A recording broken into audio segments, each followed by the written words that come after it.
Clara clutched the lawyer's letter, the paper worn thin from her constant rereading. Eldridge Hollow. The name itself sounded like a whisper.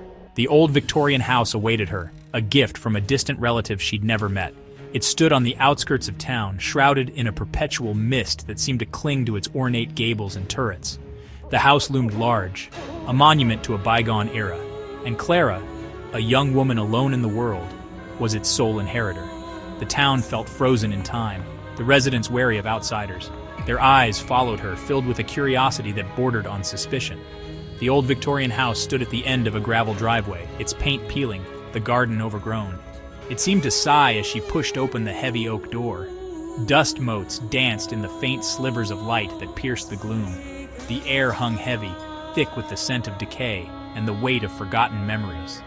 Clara wandered through the darkened rooms, her footsteps echoing in the silence. Each room was filled with the remnants of a life lived, now gone to dust. Faded floral wallpaper peeled at the seams, and cobwebs draped the once grand furniture like macabre decorations. The house felt heavy, burdened by a past that refused to stay buried. As darkness fell, shadows stretched across the walls, twisting and turning like phantoms in the flickering candlelight. The first night in the house was the longest of Clara's life. The silence was almost unbearable, broken only by the creaking of the old house settling around her. She lay in the darkness, her eyes wide open, listening to the wind whistling through the gaps in the window frames. Every creak of the floorboards, every rustle of leaves against the window pane sent a shiver down her spine. Sleep, when it finally came, was fitful and filled with unsettling dreams. Images flickered through her mind, a woman with sad eyes, a swirling mist, a pair of hands reaching out from the shadows.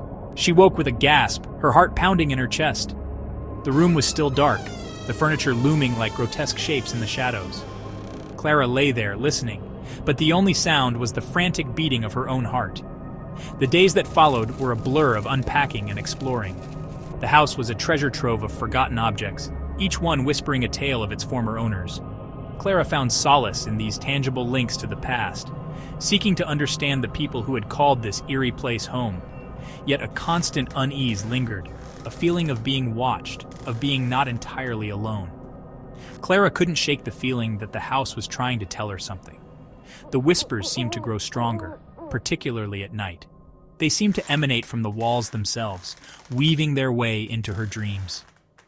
Fear warred with curiosity, urging her to uncover the secrets hidden within the old house's walls. One evening, while exploring the dusty attic, Clara stumbled upon a hidden door concealed behind a tapestry. Curiosity piqued. She pushed it open, revealing a small, forgotten room. Dust motes danced in the single ray of sunlight that pierced the gloom, illuminating a dusty old rocking chair and a child's crib. And then she heard it. A whisper, soft and mournful, seeming to come from the very air itself.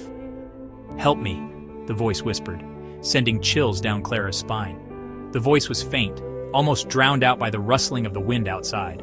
But it was undeniably there, filled with a deep sorrow that sent shivers down her spine. Clara's heart pounded in her chest, a mixture of fear and a strange sense of pity washing over her. Night after night, the whispers continued, drawing Clara back to the attic room. She would sit on the floor, listening intently, trying to make sense of the fragmented words and mournful cries.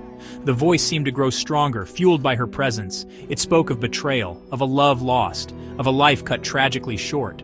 Clara, caught in the grip of a mystery she couldn't ignore, found herself increasingly drawn to the unknown woman's pleas for help.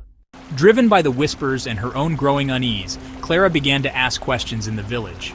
The townsfolk, initially hesitant, slowly began to share the legend of the old Victorian house.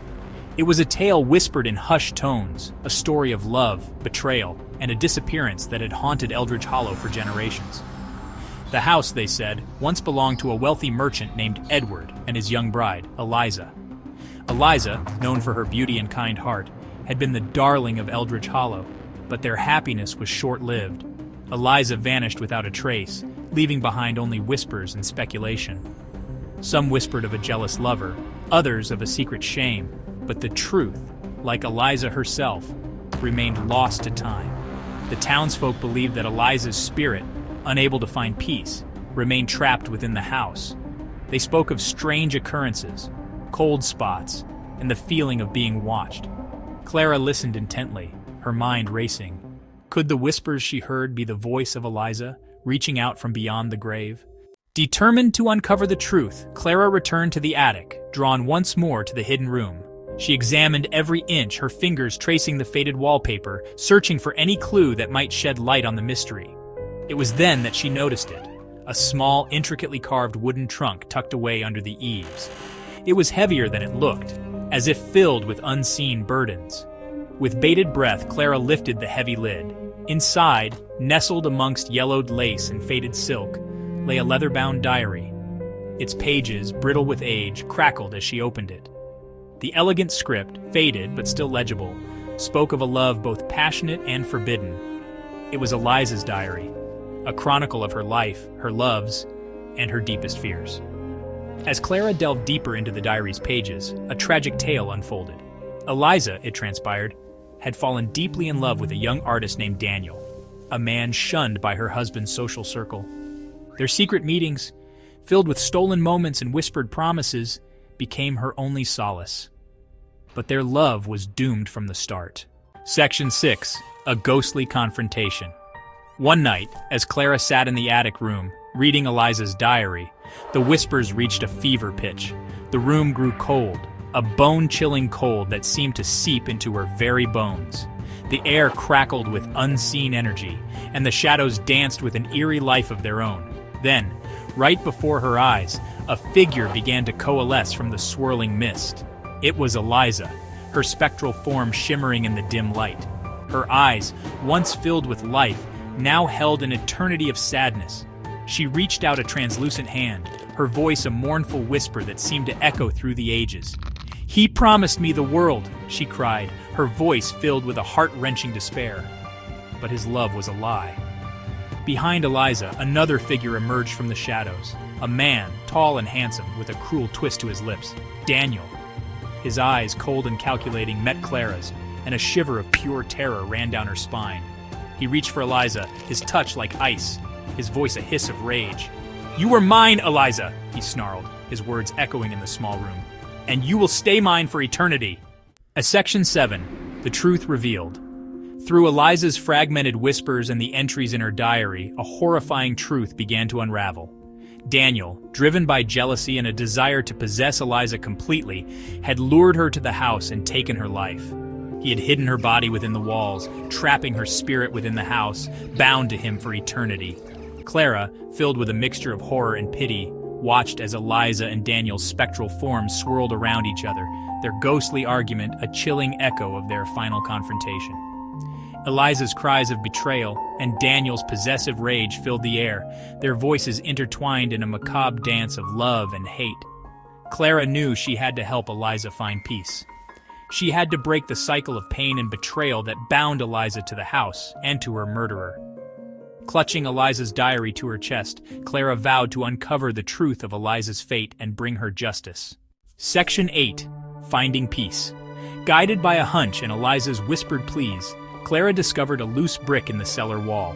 Behind it, hidden in a dark and dusty crawl space, lay a skeleton, a single silver locket clutched in its bony fingers. It was Eliza's final resting place, a testament to Daniel's cruelty and a symbol of her unending torment. With the discovery of Eliza's remains, the house seemed to breathe a collective sigh of relief. The oppressive atmosphere lifted, replaced by a sense of peace that had been absent for over a century. And as the sun rose, bathing the old Victorian house in its warm glow, Eliza's spirit appeared one last time. This time, there was no sadness in her eyes, only gratitude and a profound sense of peace. She smiled at Clara, a gentle, ethereal smile, and then, with a final whisper of thank you, she faded away, her spirit finally free to find rest. The house fell silent, the whispers quieted, the shadows retreating to their corners. Eliza was gone, her spirit finally at peace.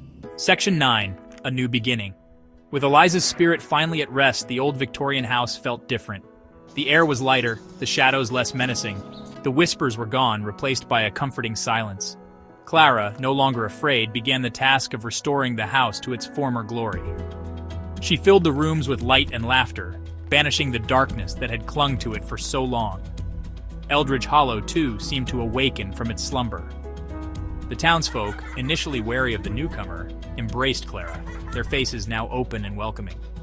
They shared stories of the past, no longer tinged with fear but with a sense of remembrance and respect for the young woman who had helped to heal their town. Clara, once a stranger drawn to Eldridge Hollow by a twist of fate, found herself embraced by the town and its people.